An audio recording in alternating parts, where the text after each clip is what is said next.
A little bit ago, a short time ago, we recorded a podcast that was talking about the name Scrum Master and how it's shifting from servant to catalyst. And we had a lot of people reach out and ask, what does that actually look like day to day?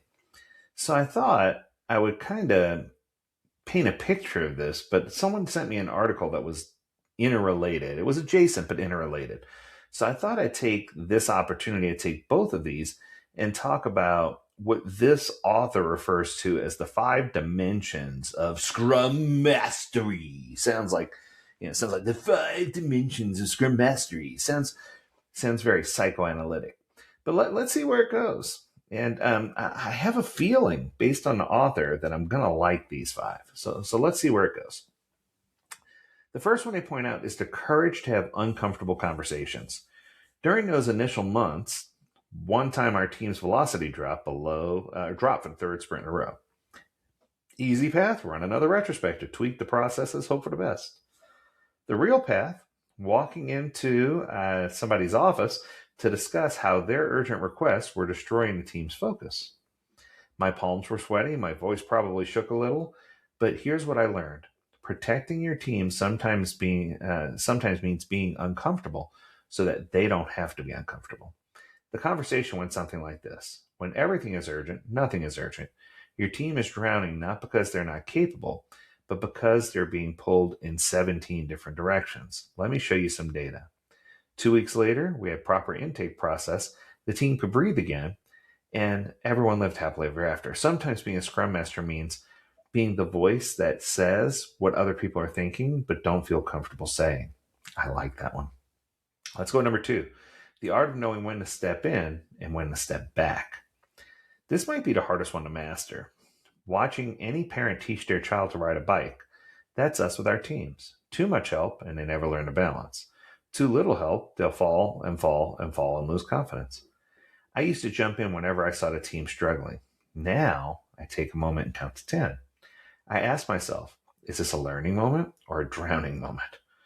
One time, 2 developers were stuck on a design decision. Old me would have facilitated the meeting immediately. New me, I watched them struggle for about 40 minutes, and then I saw something magical. They grabbed a whiteboard, started sketching, and found their own solution.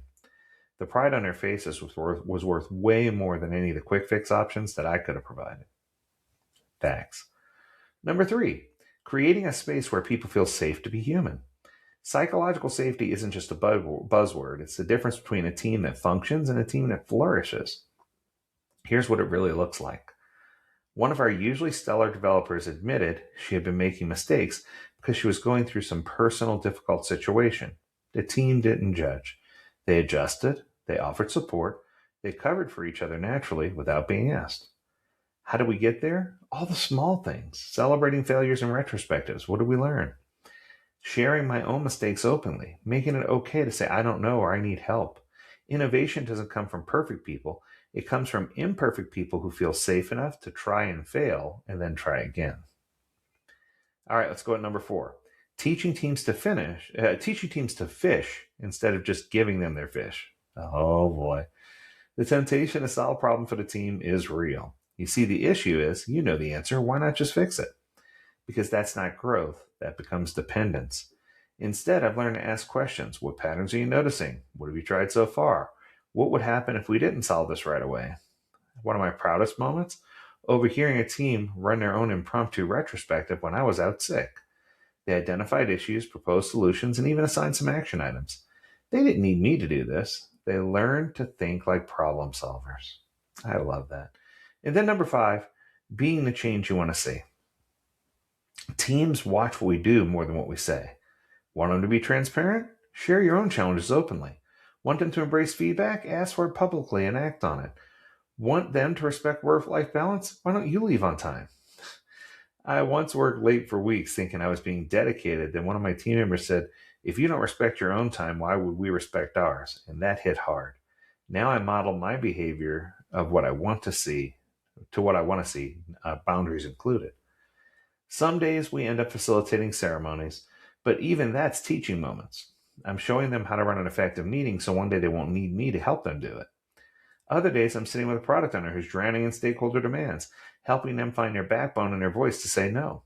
We role play difficult situations. We create stakeholder maps together. We practice saying not now and sometimes even saying no. I'm not telling them what to prioritize. I'm helping them build the confidence and frameworks to make those tough calls themselves. Sometimes I'm shadowing a team during their technical discussions, not to contribute to code solutions, but to spot collaboration patterns. When I notice two developers constantly talking past each other, I gently introduce them to techniques like repeat back what you heard or visual modeling. It's like being a communication translator, helping brilliant minds connect better.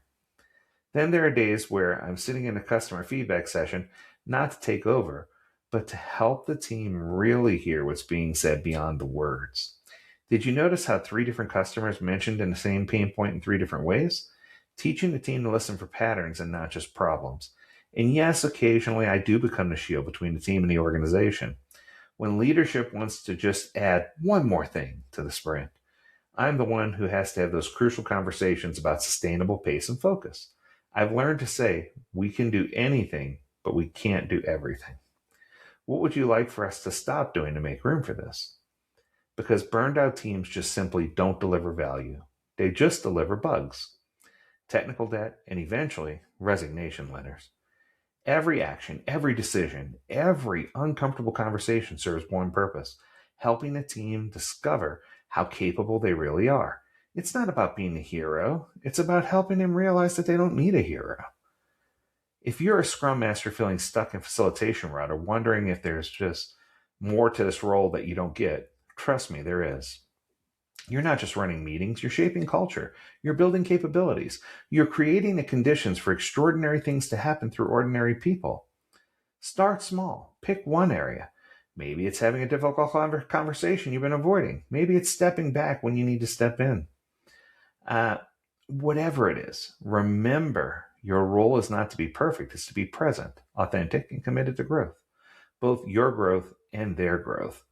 You should also be focused on organizational change management and understanding how you can create an Agile Center of Excellence that's going to greatly impact the ability for the organization to change. And finally, you should be focused on AI and mastering it, and teaching mastery of prompt writing and learning and studying so that you can improve your skills and add value to your team or organization, or both. That's going to do it for this episode. I hope you enjoyed it. If you have a topic you want us to discuss, learn more at AgileDad.com. We would love to hear from you. As always, we encourage you to stay healthy, stay well, and stay agile, my friends. Until next time, do take care. Bye now.